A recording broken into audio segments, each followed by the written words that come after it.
just to jump right in, I wanted to ask you some basic questions about the book. In the chapter entitled The Trust Economy, you write, remember each one of us is now our own media channel. With that in mind, and the world connected at all times, what are the prime time hours? When's it okay for your station to go fuzzy or offline? When are you not working?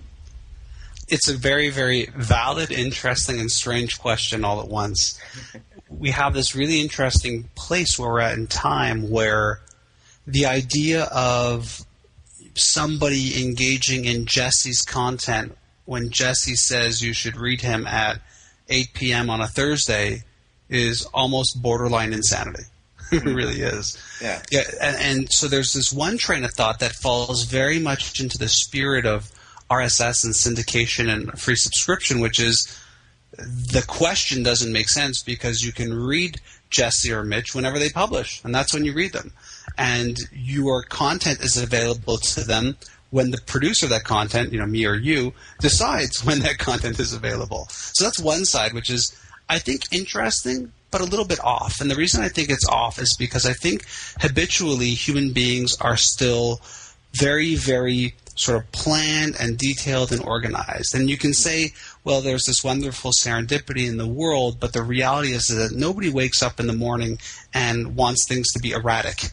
You Right. want to know that your alarm clock is at your right-hand side and where your slippers are and where your coffee. Imagine every morning, Jesse, in your apartment or wherever you live, somebody kept moving your coffee maker, right? You'd be like, I'm going to kill you, right? Exactly. And so what we're actually seeing is it's sort of funny that we have this one side of RSS where you get it when it comes out, and that's the world. And there's this other very, very strange side that says you do need consistency and you do need relevancy to happen at a fairly frequent clip based off of the engagement you have with your community. So I'll parlay a personal story, which is my blog. At a certain point, I realized that I could blog multiple times a day if I had the time, but definitely I could, and even to this day I still can. And I sort of made it a thing where I said, listen, I'm going to blog every day. That's my thing. And I've been very, very delinquent on it this week, and it is a strange sort of reality because I was out of town. But my whole thing was, at least every week you would get 6 pieces of new content. That's sort of been my model.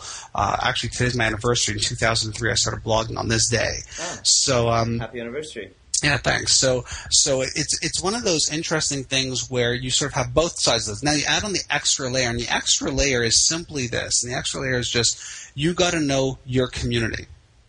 And so for some people, it's like, I know, for example, my traffic on my blog drops dramatically on the weekends. It's more of a business crowd, and that's the way it is. I know that if I'm tweeting something at 4:30 in the morning, I probably will have less of an audience than I would if it was 12 p.m. on a Tuesday. And so, it's one of those things where your mileage may vary also, and you got to figure out what your sort of productivity is coming up. But the most important thing in all that is the consistency. So no matter what you choose and what you're doing, be highly consistent about it. You talk about deciding on brands based on the values and beliefs, seeing if a service or product fits who we are or who we want to be. And there's a nice, sorry to get hung up on language and typography, but there's this nice dash there between who we are or who we want to be. It's kind of interesting that in that space there, between who we are and who we want to be, that bardo, that's where our interests lie. That's usually where we can capture our audience. That's our niche. I think a lot of people do things during the day for their job that they don't really like to do. Mm. And so they add on this layer of, well, now I have to create content on a blog or podcast or Twitter or whatever it might be. And it becomes, well, another part of a job that they don't like. The other side of it is people like me who I'm just so passionate about this stuff, I would probably write about it and blog about it even if it wasn't being published, just because I care and I like to write and I like to share. And the idea behind UR Media is about, the best media companies, the best producers of media are the ones who are really in touch with their real passions and what they're about.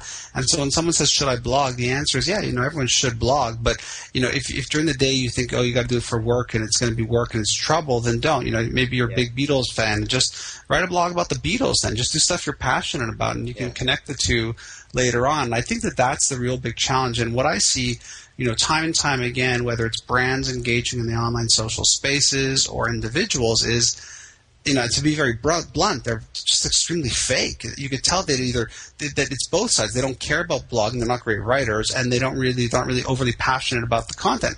And so then they get stuck on this relevancy and consistency. And the next thing you know, it's just crappy. It's just sort of like they feel like they have to do it. Listen, if it becomes real work, it's going to be a hard thing to maintain. Exactly. Why not? We've started to do just that. We're starting to write about the things that really interest us and our passions that we have. And it's actually gaining a lot more traction a lot faster than anything we had done previously to that. They're inseparable these days. I mean, Google's not going to separate you, that's for sure. Yeah, I think part of it also just comes down to the real raw reality that there is a lot of everything online. I have this sort of mass media versus mass content model I talk about in the book, where if you really want to break out, if you really want to be unique, you have to be able to demonstrate what it is that makes you as an individual unique. And I think a lot of people get trapped in the fact that they don't love their job or they're blogging because it's their job or they're tweeting. And it's sort of like this very, very bad cycle that you can get really, really trapped in. And so the idea is to really spend time evaluating, if you had to write a book as an example, what would the topic be? And, I do think that the majority of people, and I'm talking well over 99% of the population, probably wouldn't write a book based off of what they do during the day.